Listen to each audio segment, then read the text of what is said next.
और पूरी दुनिया को ये बताया जाए कि ये जितने बैठे हुए हैं, पठान, मिर्जा, तुर्क, अंसारी, शेख, ये सारे बाद में हैं, मदीने वाले के गुलाम पहले बन के बैठे हुए हैं। बेशक बेशक बेशक। बहुत पहले डॉक्टर इकबाल ने कहा था, आज हालात यही हमारी कौम के, यही हालात हैं। हर गांव बिरादरी के झगड़े में फंसा हुआ है।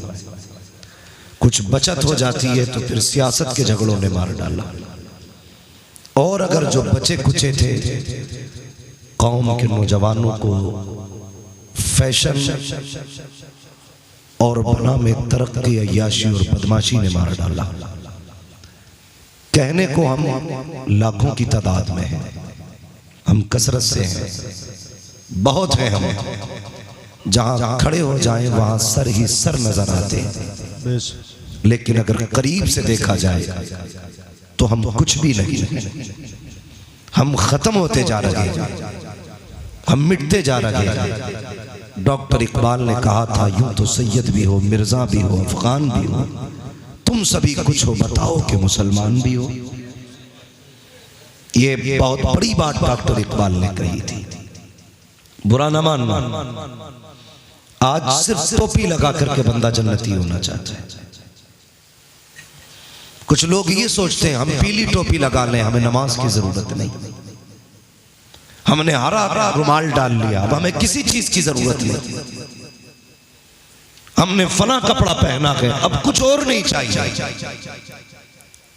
तेरा जाहिर कुछ भी हो, लेकिन तेरे बातिन से मुस्तफा की मोहब्बत की खुशबू आनी चाहिए। बेशक बेशक। मैं दावे के साथ ये बात कह सकता हूं, अगर हमारा किरदार मुस्तफा के किरदार के मुताबिक ना हुआ तो ये रंग रखे रह जाएंगे, ये कलर भी रखे रह जाएंगे। ये कलर तभी काम आएंगे जब अंदर का कलर मुस्तफा वाला हो जाएगा। बेशक बेशक। हाँ, आज कोई बंदा ऐसा नहीं जो ये ना कहे मैं जन्नती हूं। हर शख्स का दावा है मैं जन्नती हूं। अगर पूछा जाए अपने अमल गिना जन्नती वाले, तो शायद अक्सर गर्दन झुका के रह जाएंगे, क्योंकि अमल तो कुछ किया ही नहीं, सिर्फ एक ही दावा है जन्नती है। भाई ये सब अपनी जगह है, अल्लाह अपने करम से चाहे तो बड़े बड़े पाप बख्श दे, लेकिन बंदों की भी जिम्मेदारी बनती है कि वो अपने आप को बदलें। अगर आप अपने आप को नहीं बदलेंगे तो फिर आप किधर जा रहे हैं? खुद सोचे। मैं नौजवानों से अगर बात करूं, आज लोग कहते हैं हमने तरक्की की है। क्या तरक्की की? कहने लगे पहले ऊंट घोड़ों पे चलते थे, अब 150 की स्पीड की गाड़ियां आ गई। जो सफर पहले महीनों में तय होते थे अब वो घंटों में तय हो जाते। जो सफर घंटों में तय होते थे अब वो मिनटों में तय हो जाते। बहुत तरक्की की, इंसान चांद पे चला गया। मैंने कहा बेशक चांद तक गया, मगर एक बात बता, कल के इंसान में और आज के इंसान में इतना फर्क है। वो चिराग में रहता था, लेकिन अंधेरों में उसे मंजिल के रास्ते मालूम थे। बेशक बेशक। लेकिन आज रोशनी इतनी हो गई है कि इसकी चकाचौंध में हम मंजिल के रास्ते भूल चुके हैं। ये कड़वी सच्चाई है। कहते लोगों ने कितनी तरक्की की, पहले टाट का लिबास पहनते थे, आज कपड़े की इतनी वैरायटियां हो गई कि पहनने वाले कम, कपड़े की वैरायटियां ज्यादा। मैंने कहा यार वो टाट का लिबास बेहतर था जो किसी का खून जला के नहीं पहना जाता था। वो मोटे कपड़े बेहतर थे जो किसी का हक मार के नहीं पहने जाते थे। तुम कहते हो तरक्की की है हमने, कौन सी तरक्की की? उस अंधेरे में लोगों को भाई का हक मालूम था, उस अंधेरे में बेटे को बाप की कदर आती थी, उस अंधेरे में माँ बेटी की कदर करती थी, बेटी माँ का एहतराम करती थी। लेकिन आज के उजाले ने क्या दिया? बाप बेटे की इज्जत करने तैयार नहीं, बेटा बाप की कदर करने तैयार नहीं। माँ बेटी को मोहब्बत से देखने तैयार नहीं, बेटी माँ का एहतराम करने तैयार नहीं। किस तरक्की की बात करते हो तुम? वो तरक्की जहां लोगों ने टाट से मखमली लिबास तक आ गए, जहां जमीन से उठ करके चांद तक आ गए, तुमने कहा ये तरक्की है। मैंने कहा ये तरक्की नहीं है। अगर तुम्हें लगता है ये तरक्की है, हॉस्पिटल के अंदर जाकर के देखो, सगा भाई भर्ती है, एक भाई पे दवा के लिए पैसे नहीं है, दूसरा होटलों में जाकर दावतों की मौज मार रहा है, सगी बहन के लिए बेटी के रिश्ते के लिए पैसा नहीं है, भाई शराब के नशे में मौज कर रहा है। किस तरक्की की बात करते हो तुम, जहां बहनों का हाल पूछने वाला कोई नहीं, और ये जवान अय्याशी के नशे में डूब जाए, तुम कहते हो ये तरक्की है। तरक्की ये नहीं है, बल्कि तरक्की तो ये थी कि डॉक्टर इकबाल ने कहा था कि मोहम्मद से वफा, तूने तो गम तेरे है, ये जगह चीज है क्या लोगों को लगते थे। वाह वाह वाह, क्या बात है। नारे तकबीर, नारे रिसालत, मसलके आला हजरत, उलमाए अहले सुन्नत, मुफ्ती अहमद साहब क़िबला, नारे तकबीर। मुझसे कोई ये उम्मीद लेके ना बैठे ये जन्नती बना के जाएगा। सुन, जन्नत मेरे बाप की नहीं, जन्नत रसूल पाक की है। बेशक। और कोई मौलवी जन्नत 500 में बेच रहा हो तो मुझे भी उसका एड्रेस दे। किसे नहीं चाहिए इतनी सस्ती जन्नत? जन्नत इतनी सस्ती नहीं है। याद है, शहादत गए उल्फत में कदम रखना है। लोग आसान समझते हैं मुसलमान होना, क्या समझ रखा है इस्लाम को? थाली का लुकमा। मेरे भाई बदलो अपने आप को, बदलो। कितना दूर अजीब आ गया, खुद फैसले करो। मेरी बात अगर समझ में ना आए तो वापस कर देना। पहले जब बेटियां रुखसत होती थी ना, तो घरों में कई कई दिन खाने नहीं बनते थे कि बेटी जा रही है। आज जिस घर में बेटी रुखसत होती है ना, 3 दिन पहले से डीजे बजता है जी। हाँ, डीजे बजता है, भाई मौज में रहता है। बहन की शादी है, कल बेटियां रुखसत होती थी, ऐसा लगता था जनाजा निकला है। आज बेटियां रुखसत होती हैं तो कौन सा सितम घर में नहीं करते हो? बदलो यार अपने आप को, बदलो, खत्म करो ये तमाशे। तुम्हें पता है, तुम्हें इसलिए नहीं मारा जा रहा है कि तुम कादरी हो, इसलिए नहीं मारा जा रहा है कि तुम सिर्फ चिश्ती मारे जाएंगे, सिर्फ रज़वी मारे जाएंगे। हाँ, जो वारसी होगा नहीं मरेगा,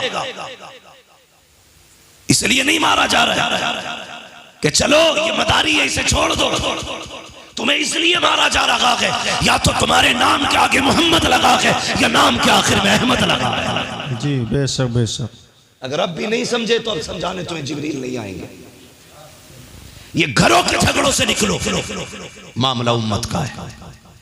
अपने हक के लिए खड़े हो, उम्मत के लिए खड़े हो। हम किस रविश पे जा रहे हैं, कोई फर्क पड़ता है? जिसके जी में आता है ट्रेन में गोली मार दी जाती है, जी जी। जो चाहता है रोड पे कूट देता है। दाढ़ी वाला देखकर जहां चाहा मार लिया गया। ये उम्मत इतनी लावारिस हो गई कि जो जहां चाहे हाथ उठा दे। हुजूर ने तुम्हें कलमे की रस्सी दी थी, पकड़ी तुमने? हम तो ये सोचते आज इनके घर में आग लगी है, वाह मौलवी का घर चल रहा, मेरा बचा है। कल आकिल के घर को आग लगे, ये आकिल का घर चल रहा है, मेरा बचा है। अगर यही सोच रहे हो तो इंतजार करना, एक दिन ये आग तेरे घर तक भी आएगी। जी बेशक, तुम्हारे घर तक भी आएगी। खुदा के वास्ते मुसलमान हो जाओ, सच्चे पक्के मुसलमान हो जाओ। एक दूसरे के लिए जीना सीखो, एक दूसरे के लिए मरना सीखो। सारे रिश्ते अपनी जगह है, हुजूर की गुलामी का रिश्ता अपनी जगह। बेशक बेशक बेशक। क्यों दिल में दर्द नहीं होता किसी के लिए? मुझे बताया जाए, हर शख्स ये चाहता कि मेरी चौधराहट सलामत रहे, मेरी खसाबी बची रहे। सोम कितना बड़ा चौधरी हो जा, जितना चाहे जमींदार हो जा, जब मरेगा कंगाल हो जाएगा। चौधराहट उसकी सलामत रहेगी जो यहाँ भी गुलामी का दावा करेगा, वहां भी गुलामी का दावा। जी बेशक बेशक बेशक। वाह बहुत खूब। हुजूर के गुलाम बन जाओ, हुजूर के गुलाम बनो। कौन सा बवाल नहीं है हमारे समाज में, एक हंगामा महशर हो तो भूलूं उसको। जी सैकड़ों बातों का रह के ख्याल आता है। जी बेशक बेशक। हमारा मुआशरा मर्द पीरों से पहले से तबाह है, अब तो औरतें पीर बन के निकल आई। हाँ, पहले के आतंक मियाओं के कम थे, अब औरतें मियाँ बन गई। एक दिन आगरे से फोन आता है कि हमारे यहाँ एक खातून है, वो लोगों को इलाज भी कर रही है, मुरीद भी कर रही है। बताइए, हमारी कौम औरतों के आगे झुक जाती है जाकर के। हमें तो इतना भी नहीं पता औरत की अपनी हद क्या होती है, उसका अपना मकाम क्या होता है। लोग कहते मौलाना उस पे ऊपर के आया करते हैं, उस पे दाएं से आया करते हैं, बाएं से आया करते हैं। ओ हया कर, शर्म कर, जिसे दीन नहीं आता उसे कुछ भी नहीं आता। रह गई इलाज की बात, दावे के साथ कहता हूँ, मेरे सर का दर्द काट के दिखा, जिंदगी भर गुलामी करूंगा। और अगर नहीं कर सकता तो आज तू भी ये कहते मैं मुजरिम हुआ का, मुझे साथ ले लो कि रास्ते में है जा बचा थाने वाले। नारे तकबीर, नारे रिसालत, मसलके आला हजरत, आमदे मुस्तफ़ा कॉन्फ्रेंस, मुफ्ती हम्माद रज़ा साहिब क़िबला। नारे तकबीर, नारे रिसालत। बगैर तो ने सलाम की, खेल बना दिया इस्लाम को। ये इस्लाम तुम्हारे बाप की जागीर नहीं, ये इस्लाम फातिमा ज़हरा के बाबा की जागीर है। बेशक बेशक। हाँ, दीन को सलामत रखो, बदलो अपने आप को। समाज इतना गंदा, ये पैसा सिर्फ सब कुछ पैसे के लिए हो रहा है, सब कुछ पैसे के लिए। इज्जतें लोग बेच रहे हैं पैसे के लिए। हाँ, ये ठग विद्यों के खेल पैसों के लिए है। आंख बंद होगी तो बताओ, कोई कब्र में लेके गया, कोई लेके जाएगा? सारे बोले लेके जाएगा, कोई नहीं लेके जा सकता ना। सारा झगड़ा यही तो मसला है, बस दौलत आ जाए, हराम की आए या हलाल की, कोई रूल नहीं चलता, कुछ नहीं आता। तो मियाँ बन के बैठ गए, बाबा बन के बैठ गए, ठगा जा रहा ठगा। हमारी कौम कितनी सादा है, कहती बड़ा पहुंचा हुआ। जो ये कह देना झूठा इलू रहमान साहब तुम पे 5 का साया है, तो कहेंगे ये बहुत पहुंचा हुआ आदमी है, इनने पकड़े मेरे 5, इसने पकड़े। उतारेगा कौन कि भाई ये मैं नहीं कर सकता? अबे जानवर जब बताए तूने तो उतारेगा कौन तेरा बाप? जब 5 बता तू रहा तो उतार भी तू। जी बेशक। अगर हम बताएंगे तो उतारने का तरीका भी हम बताएंगे। जी बेशक बेशक। जितने भूत भूतनी वो सब लेके आ और पूछ इन उलमा से ये कैसे उतरेंगे। ये कहेंगे ना जा 40 दिन चिराग जलाने, मत जा किसी पीर की चौखट पे झाड़ू लगाने, अपनी बेटी से के फजर की नमाज पढ़, सूरह यासीन लेके बैठ जा, मगरिब की नमाज पढ़, सूरह मुल्क लेके बैठ जा। अगर 40 जिन्न भी होंगे, खुदा ने कुरान में वो ताकत रखी है, 40 मियाँ मिलके जिस जिन्न को नहीं उतार सकते, सूरह यासीन 40 जिन्नों को अकेले उतार सकते। वाह वाह वाह वाह वाह, क्या बात है, वाह वाह वाह, बहुत खूब बहुत खूब माशाअल्लाह। आता किसे कुरान है? कह रहे हजरत 17 उम्रे करें इस महीने साल में, 17 उम्रे करें। और यूं है चल उम्रे करे, हाँ मैंने कुरान सुना। नमाज में कितनी सूरतें पढ़ता है? अरे भाई बस कुछ नहीं, कुल वल्लाह से ही काम चलाता हूं। ईशा की 17 में कुल वल्लाह पढ़ा के बस। मैंने सोच आए, मैंने कहा यार ये 17 उम्रे करने गया, जब हुजूर के रोजे पे गया था ख्याल नहीं आया अगर हुजूर पूछ लेते यहां तक आया है, कुछ मुझे भी कुरान पढ़ के सुनाते। क्या था तुम्हारे पास? हमारी कौम के 70% लोगों को सही तरीके से कलमा नहीं आता।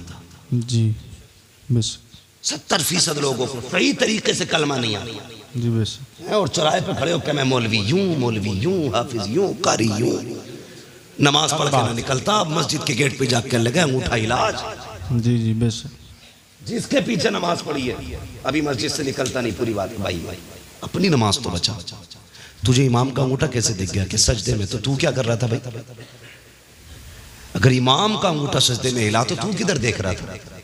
तू नमाज पढ़ रहा था कि ताकत झांकी कर रहा था? जी बेशक, हक बात। हद हो गई, हद हो गई। कुरान सीखो मुसलमानों, सीखो और तमन्ना करो कभी मदीने शरीफ जाएंगे, हुजूर को सूरह यासीन पढ़ के सुनाएंगे। वाह वाह वाह वाह वाह वाह, क्या बात है। साल में उम्रा एक करेंगे, लेकिन मदीने वाले को कुरान की कुछ आयतें सुना के आएंगे। बेशक बेशक। कभी जाएंगे जन्नतुल बकी में, जाएंगे सैयदा के मजार पे जिसके बेटों ने नेज़ों पे कुरान सुनाया, हम उसकी कब्र पे बैठ के कुरान सुना के आए। वाह वाह वाह। नियत करना ये नहीं आती, नहीं आती बात जब निकल के आती है, अल्लाह माफ करे। हमारी कौम में ना दो तबके, एक तो बहुत ज्यादा गरीब है और एक बहुत ज्यादा अमीर है। गरीबों का मामला ये, वो दीन यूं भूल बैठे कि उन्हें कुछ आता ही नहीं। अमीर यूं दीन भूल बैठे कि फैशन में आ गए। जाते हैं दोस्तों के साथ, क्या है कुछ नहीं, बस मौलाना ये बियर है। क्या है बियर? कि कुछ नहीं, ये तो जूस है फलों का, इसके नाम पे हमने शराब पी ली। तुम्हें पता है बहानों से तुम्हारे हलक के अंदर हराम उतारा जा रहा है, और जिस मुसलमान के हलक से हराम उतर जाए उससे ईमान की ताकत छीन ली जाती है। हाँ, अगर वो शेर हो तो कुत्ता बना दिया जाता है, कुत्ता हो तो गीदड़ बना दिया जाता है। मैं कहता हूँ हलाल लुक़्मे का, खुदा की कसम गीदड़ होगा अल्लाह तुझे शेर बना दे। बेशक बेशक। ये हलाल लुक़्मों की ताकत है। हमारी कौम का जवान टूटता जा रहा है। दो चीजों ने बर्बाद किया, एक नेट का नशा, दूसरा शराब का नशा। जी जी। बदलो इन चीजों से, सबसे निकलो, सबसे निकलो। हम शराब के नशे में डूब गए। नौजवानों दुआएं मांगा करो, अल्लाह जबान नापाक ना करना, अल्लाह हल्क नापाक ना करना। खुद मेरा एक सवाल है, जरा सुने। अभी मुहर्रम शरीफ का महीना गुजरा जी, गुजरा के नहीं मुहर्रम शरीफ का महीना। यकीनन उम्मीद है हर सुन्नी ने करबला वालों के नाम पे कुछ ना कुछ जरूर चखा होगा।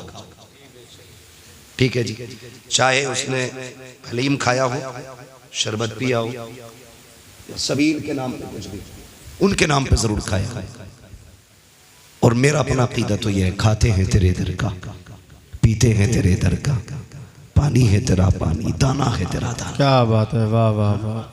मैं गलत नहीं कह रहा हूं। मैं नेपाल तकरीर करने के लिए गया, नेपाल में, अल्लामा शमीम साहब, नेपाल में तकरीर करने के लिए गया, तो एक बहुत बड़ा अधिकारी पुलिस डिपार्टमेंट, वो मुझसे आके कहने लगा कि मौलाना तुम्हें मैंने भी नेट पे सुना है, तुमसे ये कहने आया हूं कि आप अपनी कौम के नौजवानों से इतना पूछना कि जो सरहद पे शराब के साथ पकड़े जाते हैं वो मुसलमान ही क्यों होते हैं।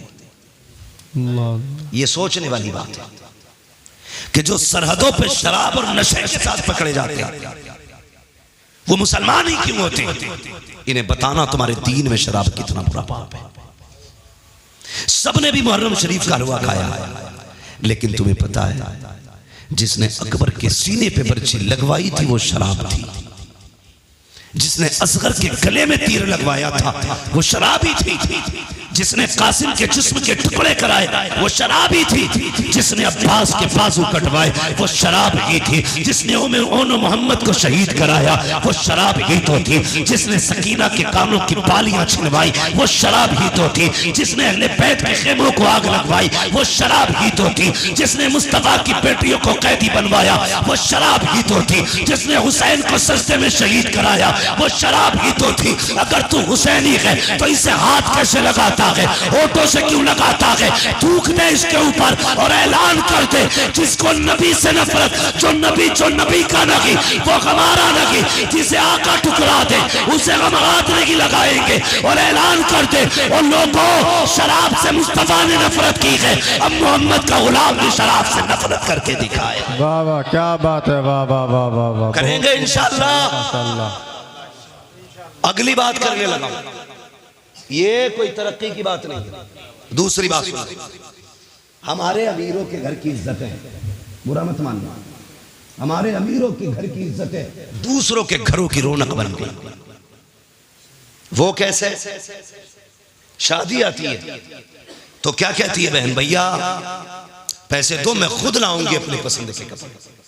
बुरा मत मानना, जैसे आपकी बेटी है वो मेरी भी बेटी है, आपकी बहन मेरी बहन है, किसी को जलील करना मकसद नहीं है। मामला सिर्फ इतना है, मेरी तकरीर तबे यार को बेचैन करती है, सबब क्या है वही कहता हूं जो दिल पर गुजरती है। बेशक बेशक। मेरे सामने ज्यादातर नौजवान बैठे और मैं ये सोचता हूं अगर जवान मजबूत हो गए ना तो कसम खुदा की मुआशरा मजबूत हो जाएगा, और मुझे खुशी है ये जलसा जितने लोगों ने कराया है सारे कड़ियल जवान है, इसमें कोई भी पुरानी सोच वाला नहीं, नए खून नए जज्बात वाले लोग हैं।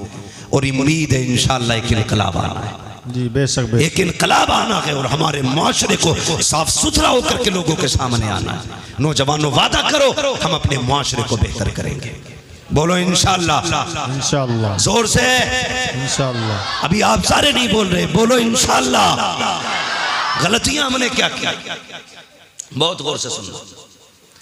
हमारी बहन बेटियां हमसे कहती हैं भैया तेरी शादी है कपड़े अपने पसंद के लाऊंगा, हम लाड प्यार में पर्स निकाल के या बैंक का कार्ड निकाल के दे देते हैं, ले जा लेके आ। जब वो लाई तो हमने कुछ नहीं देखा, जब उसने आके पहने तो फिर गैरत आ रही थी, लाने के बाद पहने, लेकिन हमें नहीं, देखने वालों को गैरत आई।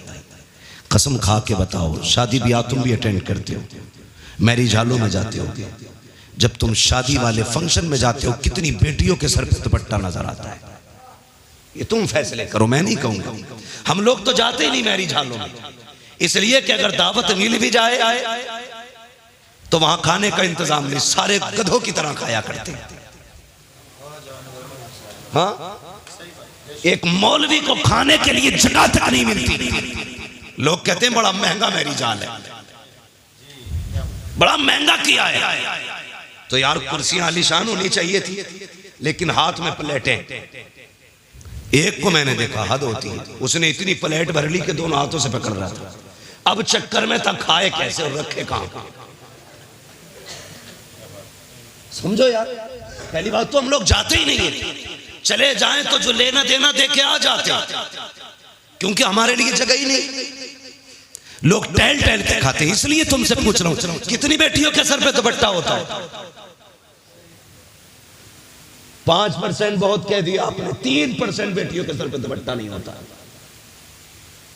ये दुपट्टे सड़क के गले में आ गए और वहीं पे फिर हुक्म होता है नौजवान दूल्हा की तरफ से कि सारी एक एक मेहमान की वीडियो बननी चाहिए। उसी मेहमान में किसी के घर की बेटी भी खड़ी है, किसी के घर की बहन भी खड़ी है, किसी की बीवी भी आई खड़ी है, बिना दुपट्टे के सबकी वीडियो बन रही है। लोग दूल्हा को कम देखा करते हैं, उन तमाशों को ज्यादा देखा करते हैं। कहीं कहीं पे अगर लड़कियां खड़ी होती हैं, ये वीडियो बनाने वाले, शादियों में औरतों का तमाशा बनाने वाले इतने बेगैरत होते हैं। जिन बेटियों के सर दुपट्टे नहीं होते उनके चेहरों को जूम करके कैमरे में लिया जाता है, रोक रोक के वीडियो बनाई जाती है, फिर कहा जाता है फला की शादी की वीडियो मुझे भी देना, फला की शादी की वीडियो मुझे भी देना। किसकी वीडियो है? मेरे भाई की शादी की है। नहीं, कितनी बेगैरती का लिबादा ओढ़ा है। तेरी बेटी की जब वीडियो नौजवान रात को बिस्तर पे लेट के देखता है और तुझे तो पता भी नहीं है कहां रोक के वीडियो देखी जाती है,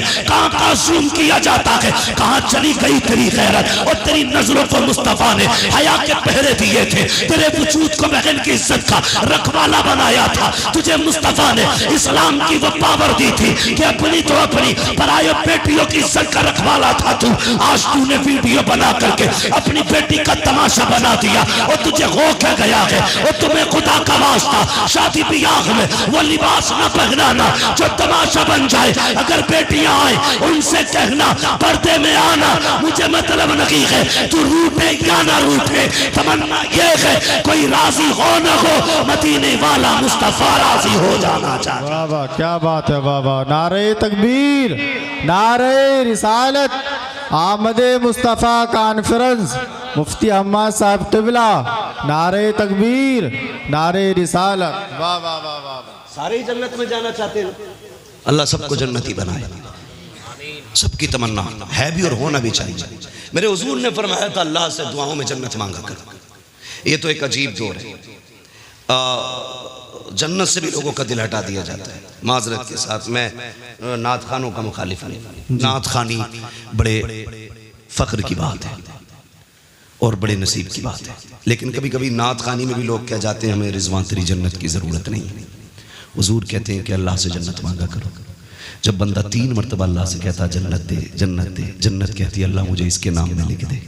बेशक बेशक, क्या बात। हुजूर क्यों रोते रहे? ताकि उम्मत को जन्नत मिल जाए। जी जी, हाँ, उम्मत को जन्नत मिल जाए। हाँ, कितनी जोर से कह रहे हैं, मुझे देख के जहन्नम को भी आ गया पसीना। ये कोई तुम्हारे घर का हीटर नहीं है कि जब चाहो कान ऐंठ के ठंडा कर दिया। ये जहन्नम है, ये जहन्नम है। तुम्हें पता है ये जो गर्मी होती है ना, ये जहन्नम की सांस से गर्मी होती है। जिसकी सांस में इतनी गर्मी है उसके अंदर कितनी गर्मी होगी। दुआ कर अल्लाह से, पुलसिरात से गुजरने की बारी आए ना तो हुजूर की दुआएं बस साथ लग जाएं। अगर उनकी दुआएं साथ न लगी ना तो फिर खैरियत नहीं है, खैरियत नहीं है। मैं यहाँ लामा बना फिरता हूँ, यहाँ हमारी पगड़ी और जुब्बे की इज्जत है, वहाँ कोई मसला नहीं है। वहाँ सारी एक लाइन में खड़े होंगे, बता क्या करके आया है, सबको बताना है तूने क्या किया, तूने क्या किया। दुआ करना यार, अमल तुल रहे हों तो मुस्तफ़ा खड़े हों, वाह, पुलसिरात से गुजर रहे हों तो हुजूर दुआएं कर रहे हों। बेशक अगर हुजूर दुआएं करेंगे तो बरेली के इमाम ने कहा था रजा पुल से वजद करते गुजरिए कि है रब्बे सल्लिम दुआए मोहम्मद। क्या बात। हुजूर अगर दुआ कर देंगे तभी बेड़ा पार होगा, वरना काम नहीं है ऐसे, नहीं है काम ऐसे। बेटियों को सिखाओ दीन क्या है, खुद भी समझो दीन क्या है। खुदा की कसम तेरी मेरी बेटी की औकात क्या है? हाँ, क्या औकात है हमारी तुम्हारी बेटी की? खुद अगर हम देखें, लोग कहते हैं यार तू बड़ा मशहूर है, मैं कहता हूँ अल्लाह का शुक्र है उसने मेरे ऐबों पे पर्दे डाल रखे हैं। अगर वो पर्दे उठा देना, हाथ चूमना तो बड़ी बात है, कोई महफिल में न बैठाएगा।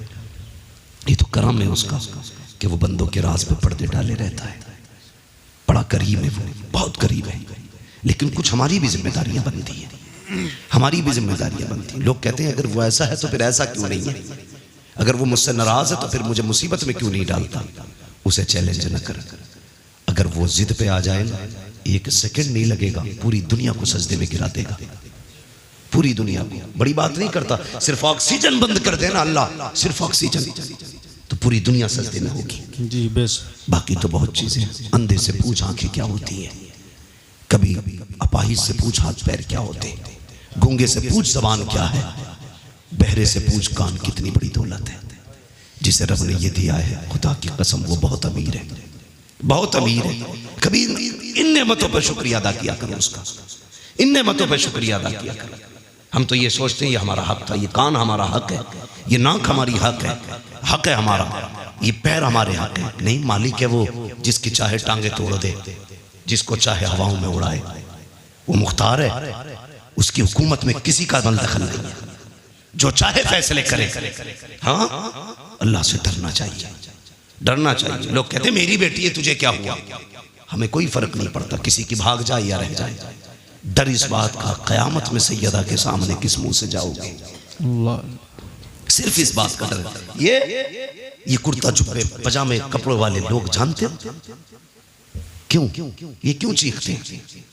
क्या फायदा इसका? तुम्हारी बेटी अगर जींस में है इनका क्या नुकसान है? तुम्हारी बेटी अगर दुपट्टे में आ गई इनका क्या फायदा है? ये सिर्फ इसलिए मेहनत करते हैं, अगर तुम और तुम्हारी बेटी जन्नत में चली गई तो हमारा क्या जाएगा? हम तो बस वो बताना चाहते हैं जो हुजूर ने कहा है। जी बेस। तुम्हारी मेरी बेटी की औकात क्या है? खुदा की कसम कायनात में अली की बेटी जैसी लाके दिखाओ। वाह वाह वाह वाह, क्या बात। आज कोई अली की बेटी जैसी बेटी लाके दिखाओ। बेशक बेश। हाँ, करबला की पूरी तारीख पढ़ डालिए।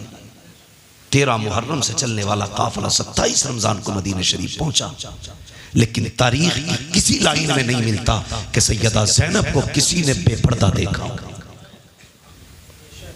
बताओ ना मुझे, क्या तेरी बेटी का स्टेटस क्या है? प्रधान की बेटी है, बस जमींदार की बेटी है। ज़ैनब का स्टेटस ये है, उसका बाप वलियों का इमाम है, उसका भाई शहीदों का इमाम है, उसका नाना सारे नबियों का इमाम है। बेशक बेशक, क्या बात है। वाह वाह वाह। ज़ैनब का स्टेटस, तेरी बेटी का स्टेटस क्या है? सोच तो सही। जिसको खुदा ने इतनी खानदानी इज्जत बख्शी हो, भाई शहीदों का इमाम, माँ जन्नती औरतों की सरदार, बाप वलियों का इमाम, नाना नबियों का इमाम, घराना कायनात का इमाम। बेशक बेशक बेशक। वो पावर वाली 13 मुहर्रम से 27 रमजान तक कैदी बनकर रही, किसी ने बेपर्दा नहीं देखी। तेरी बेटी ने 13 साल उम्र क्या गुजारी, 10 मुहर्रम को तेरी बेटी ने मेले के नाम पे, मुहर्रम के नाम पे दुपट्टा उतार दिया। सोचो हम किधर जा रहे हैं, किधर जा रहे हैं। अगर पर्दे की बात आ जाए तो लोगों को चिढ़ हो जाती है कि ये बरेलवी नहीं है। कहा क्योंकि हमारी बेटी को मुहर्रम से रोक रहा। कितना गलत तोड़ मरोड़ के बाद बयान कर दी जाती है। हम तुम्हारी बेटी को शरीयत की हद बता रहे हैं, हम अपनी बेटियों को शरीयत की हुदूद सिखा रहे हैं। हम बताना चाहते हैं तेरी इज्जत मेले बाजारों में नहीं है, तेरी इज्जत अपने घर की चार दीवारी में नहीं है। बेशक बेशक सिखाते बेटियों को, खुदा की कसम सुने बहुत गौर से।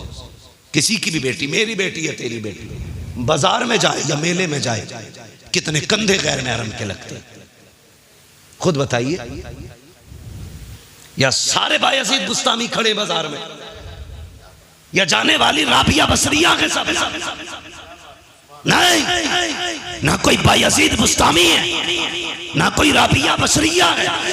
एक बाजार से निकलो 10 लोगों से कंधा टकराता है और कोई फर्क तक नहीं पड़ता। सुन, यजीद के दरबार में अली की बेटियां खड़ी थी। मैं बता रहा हूं तुम्हें इस्लाम क्या है। यजीद के दरबार में हुसैन की बेटियां खड़ी। हाँ, सुबह पहुंची यजीद के दरबार में और वो नशे में था शराब के। दरबानों ने कहा सुन, अली की बेटियां आई हैं। उसने कहा खड़ा रहने दो।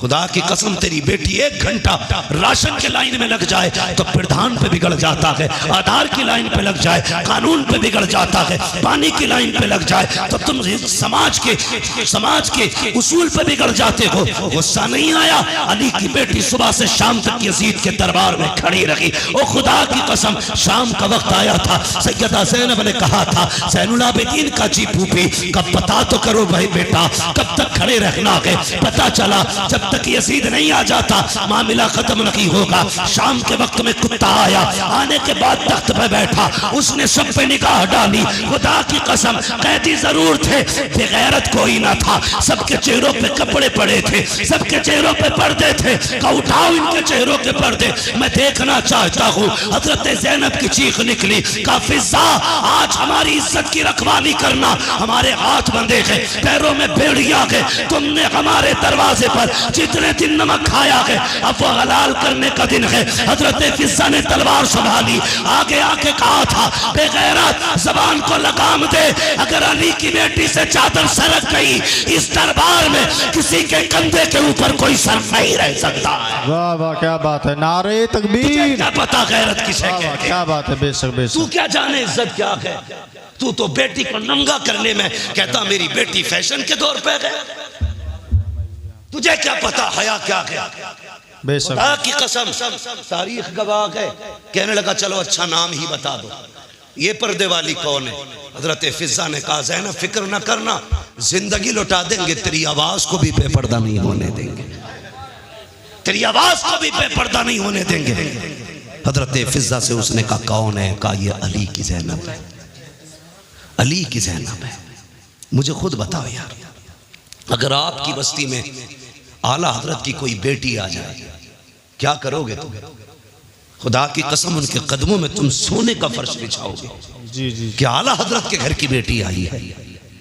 फिर सोचो उनके घर तो अली की बेटी खड़ी थी, होना तो ये चाहिए था नाम सुन के गर्दनें झुक जाती, मगर उन्हें अपने कुत्तेपन का पूरा इजहार किया। कहा ये ज़ैनब है। अच्छा जानते हो? फिर उसने निकाह घुमाई, सबसे छोटे वजूद पे निकाह पड़ी। मैं बात बड़ी करने लगा हूं, तेरी 18 साल की बेटी को दुपट्टा रखना नहीं आया, अली की 7 साल की सकीना को देख। अल्लाह। यजीद के दरबार में सकीना के सर पे दुपट्टा था।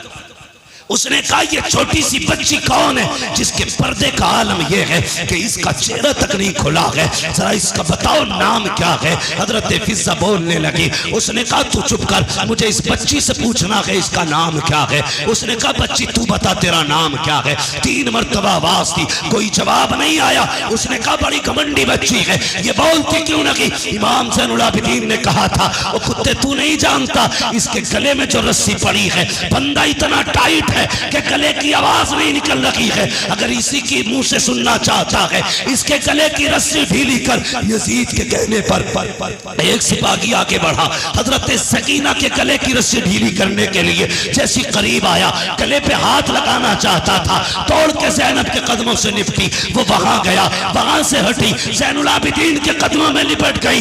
यजीद ने कहा था ये कैसी बच्ची है, गले की रस्सी क्यों नहीं खोलने देती। इमाम सज्जाद ने कहा था तू नहीं जानता है ये अली के घर की बेटी है, ये मर तो सकती है, किसी गैर का हाथ इसकी गर्दन को लग जाए ये गवारा नहीं कर सकती। वाह वाह वाह वाह वाह वाह, क्या बात है, वाह, बहुत शर्म करो, तुम्हारी दौलत तुम्हें मुबारक। ऐसी दौलत में आग लगे जो बेटियों को नंगा कर दे।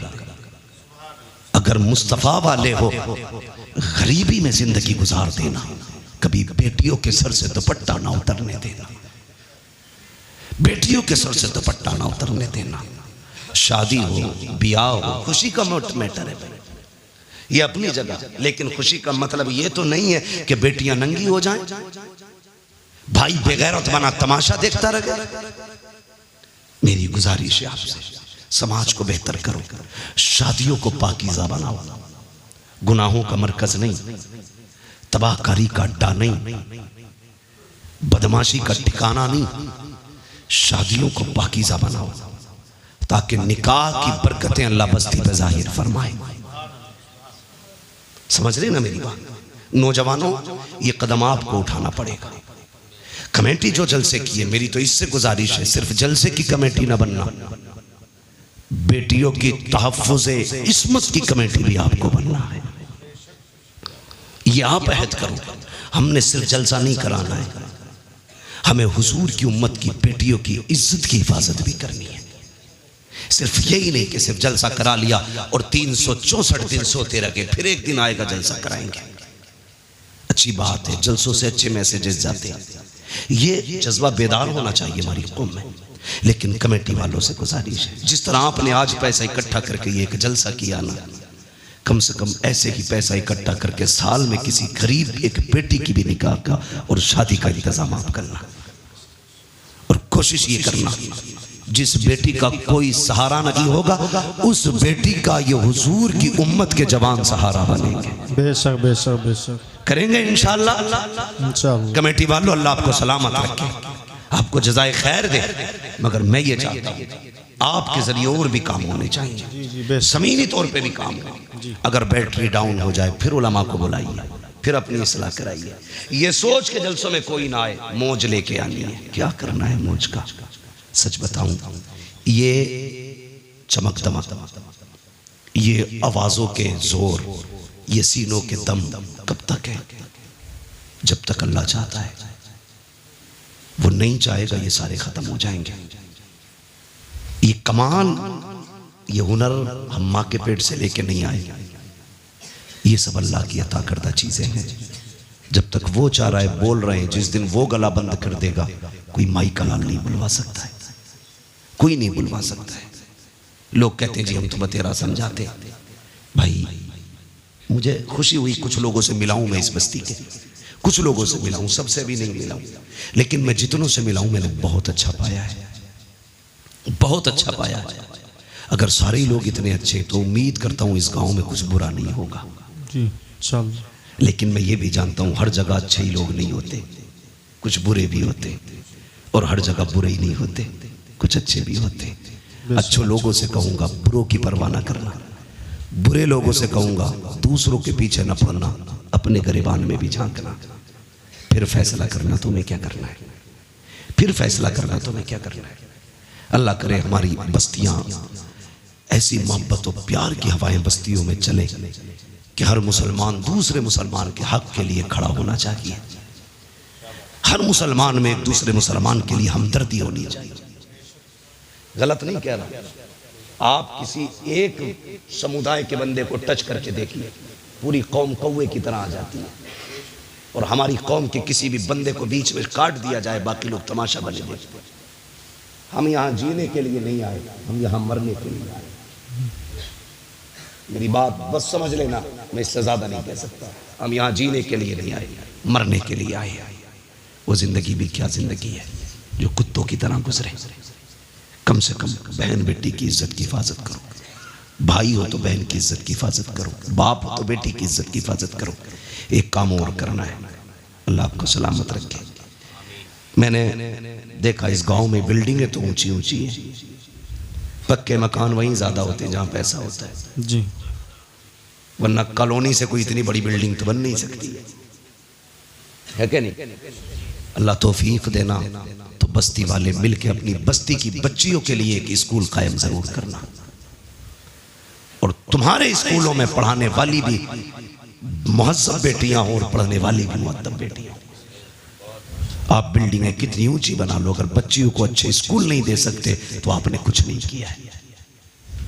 तुम नहीं जानते हो, कभी बसों में जो घूमते ना वो देखो, जो रोडों पे रहते हैं, हमारी बेटियों को किस कुत्ते की नजर से तका जाता है, भूखे भेड़ियों की तरह देखते हैं बेटियों को। मैं कहता हूं बेटी इज्जत से घर लौट आई, रब का शुक्र अदा कर जी, वो वापस आ गई, बड़ी बात है। वरना बेटियों के लिए कितने फंदे लगे गए सोच भी नहीं सकते। लोग कहते हैं अल्लाह का शुक्र है 3 फर्में चल रही है, अल्लाह का करम है बहुत बड़ा ठेका चल रहा है। कभी ये भी कह खुदा का शुक्र है हमारी बस्ती में बच्चियों के लिए स्कूल चल रहा है। ये काम नौजवानों आपको करना है ताकि आने वाली नस्ल को एक अच्छी जिंदगी दे सको आप। हमारी कौम का मुस्तकबिल रोशन होना चाहिए। इस वक्त आपके पास 2 रास्ते हैं, या तो आप बेटियां खो दो या फिर आप जाहिल हो जाओ। इसके अलावा तीसरा रास्ता तुम्हारे पास नहीं है। इसलिए कि ना तुम्हारी कोई यूनिवर्सिटी है, ना तुम्हारा स्कूल है, ना तुम्हारा कॉलेज है, ना तुम्हारा मकतब है, कुछ भी तुम्हारा नहीं। या तो बेटियां खो दो या फिर अंधे हो जाओ। अगर चाहते हो इस अंधेरे से निकलो तो कोशिश करो सबसे पहले अपने कॉलेजेस बनाने। करेंगे इंशाल्लाह कोशिश, इंशाल्लाह। क्या कहते हो आकिल चौधरी साहब? आपकी बस्ती में ये काम होना चाहिए। ये मेरे मदरसे के साथी हैं, मगर मेरी आपसे इतनी गुजारिश है, खुदारा ये कोशिश करें, ये मजाक की बात नहीं कर रहा हूं, मुझसे 100 बार कसम खिला के भी कहोगे क्या ये सच है? मैं कहूंगा हाँ ये जरूरत है। आज हम बेटियों को जाहिल तो नहीं रख सकते, अलबत्ता बेटियों को इदारे दे सकते हैं, स्कूल दे सकते हैं, कॉलेज दे सकते हैं। कितनी तकलीफ हुई थी अभी एक ही स्कूल के अंदर एक बच्चे को इसलिए पिटवाया जाता है कि वो मुसलमान। हमारी कौम के न डीजे पे फर्क पड़ा, न बारात के रंगों पे फर्क पड़ा, न आतिशबाजी पे फर्क पड़ा, न हमारी कौम के फालतू के खर्चों पे फर्क पड़ा। अब भी होटलों में उसी शान से पार्टियां चल रही हैं जिस शान से चल रही थी, इसलिए कि कौम बेगैरत हो चुकी है। अगर गैरत होती उसी दिन सैकड़ों कॉलेजों की बुनियाद पड़ जाती, ऐलान कर दिया जाता हम किसी के मोहताज नहीं है, बच्चे भी हमारे हैं, स्कूल भी हमारे खोले जाए। बेशक बेशक बेशक, वाह वाह वाह, बहुत खूब। मुझे बताओ जो कौम मदरसों को ज़कात दे सकती है वो अपने स्कूल नहीं बना सकती? बोलो ना। लोग कहते हैं वो पढ़ा तो था, वो मुसलमान होने की वजह से पीछा कर दिया। मुसलमान होने की वजह से पीछा नहीं करा, ये नकलों से पास होकर वहां तक पहुंचा था, इसने पढ़ा ही नहीं था ढंग से। 7वें तक तो वो खिलाई जाती है, पंजीरी कहते हैं क्या, खिचड़ी भदीरी। हाँ, 8वें तक जिंदगी अंधा करके मुस्किना बिल्कुल ठप कर दी जाती है। उसके बाद हमारे हमदर्द बनते लोग कि 500 रुपए दे दे नकल करवा देंगे। पास हो गया, अब्बा लड्डू बांट रहे, अब बेटा पास हुआ, ये नहीं बताता 500 रुपए नकल के भी दिए। जी जी। अब वो जो पास होके आया ना उससे गुड़ा भाग कुछ नहीं आता, क्योंकि उसने तो बोर्ड पे से नकल की थी ना, पास हो गया। ऐसे ही पैसे दे के पास होता रहा। जब इंटरव्यू में बैठा तो लोग कहते हैं मुसलमान होने की वजह से निकाल दिया। नहीं बे, तू गधा था इसलिए निकाला गया, अगर काबिल होता तो सीट तेरी थी। अगर तुझ में हुनर गए तो कोई तुझसे तेरा हक नहीं छीन सकता। क्या मुसलमान IAS नहीं है? मुसलमान IPS नहीं है? क्या वो गोली मार के बैठे? नहीं, काबिल थे अपना हक लेना जानते। जी बेशक। अगर हक हासिल करना पड़ेगा तो काबिल बनना पड़ेगा। इसलिए पंजीरी छोड़ो, खिचड़ी छोड़ो, नकल छोड़ो, भले 3 बार फेल हो लेकिन अपनी मेहनत से हाई स्कूल पास करो। समझ गए मेरी बात? अब्बा 500 रुपए दे के औलाद को पास करा के लड्डू ना बांट, वरना ये तेरी कब्र पे लात मारेगा। वो कहेगा तूने लड्डू ना बांटे होते तो आज मैं हाई स्कूल करने के बाद घास नहीं खोद रहा होता।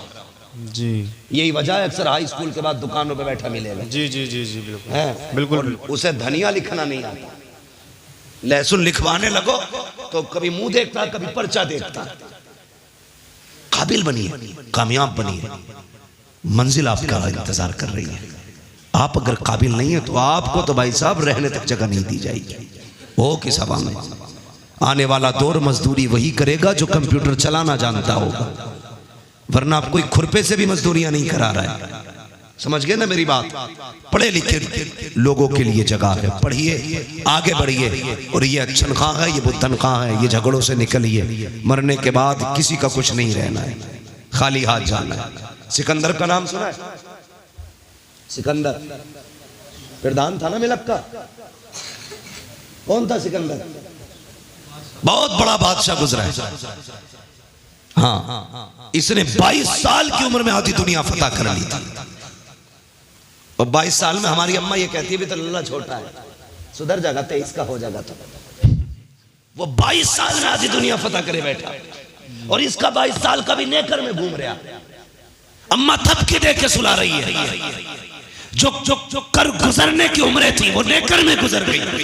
अब बुढ़ापा आया तो ये निकला फतह कर ले। इसे खुद अब बैसाखी की जरूरत है। 22 साल में आधी दुनिया पे हुकूमत करने वाला बंदा, वो तो एक जगह सांप ने इसे काट लिया। हाँ, सुना यह है इसके साथ अरस्तु था, बहुत बड़ा तबीब था। उसने उससे कहा यार मेरा इलाज कर। कुछ दिन इलाज के बाद अरस्तु ने कहा कि बादशाह अब नहीं बचेगा, मौत करीब आ गई है। उसने कहा ऐलान कर दो, कोई है जो मेरी सारी दौलत लेके मुझे इतनी सांसें उधार दे दे कि मैं अपने वतन तक जा सकूं। अरस्तु ने कहा था बादशाह ऐसी कोई दौलत नहीं बनी जो किसी को सांसें उधार दिलवा दे, कोई तुम्हें सांसें नहीं दे सकता।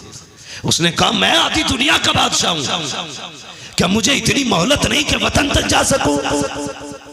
उसने कहा सांसों का मालिक तू नहीं, सांसों का मालिक कोई और है। जी बेशक। आज तेरा पैसा काम नहीं आने वाला। एड़ियां रगड़ने लगा। उसने कहा अच्छा चलो, मर तो रखा हूं, फिर ऐसा करना मैं मरूं मेरे कफन से हाथ निकालना।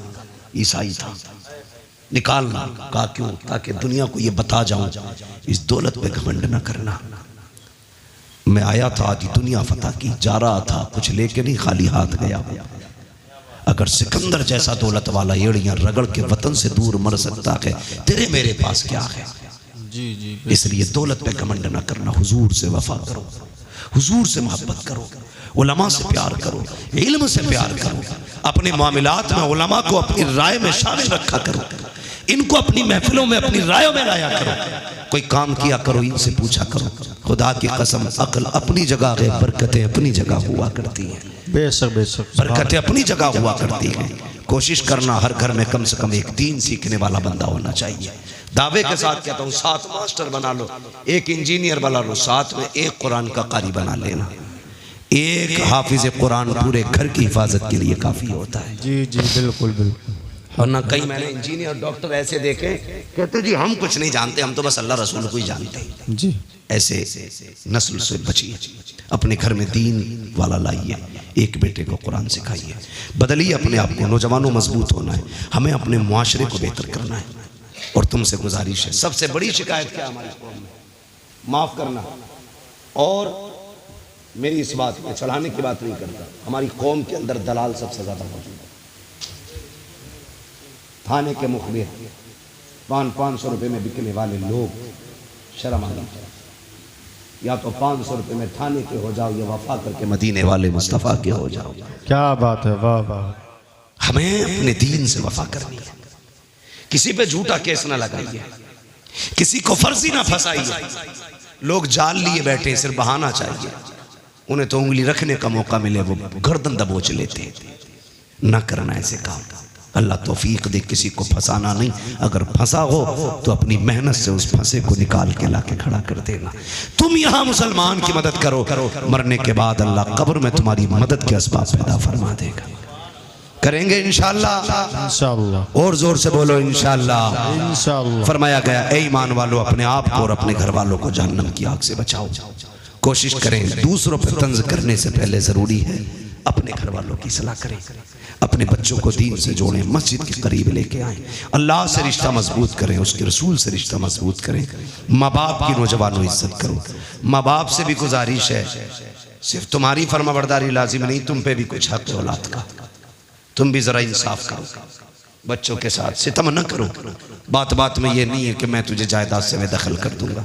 आपकी भी जिम्मेदारी है, बच्चों को अच्छी तालीम दें, अच्छी तरबियत दें, उन्हें सिखाएं इस्लाम क्या है, उन्हें बताएं दीन क्या है, उनको ये सिखाएं हम यहाँ पर अल्लाह और उसके रसूल के लिए आए हैं। अच्छी नस्ल इंशाअल्लाह परवान चढ़ेगी, मुआशरा खुद ब खुद अच्छा होता चला जाएगा। ए ईमान वालों, अपने आप को और अपने घर वालों को जहन्नम की आग से बचाओ। अल्लाह ताला हम सबको गुनाहों से तौबा करने की तौफीक अता फरमाए, नेकियां करने की तौफीक अता फरमाए, अल्लाह और उसके रसूल से मोहब्बतों की अल्लाह तौफीक अता फरमाए।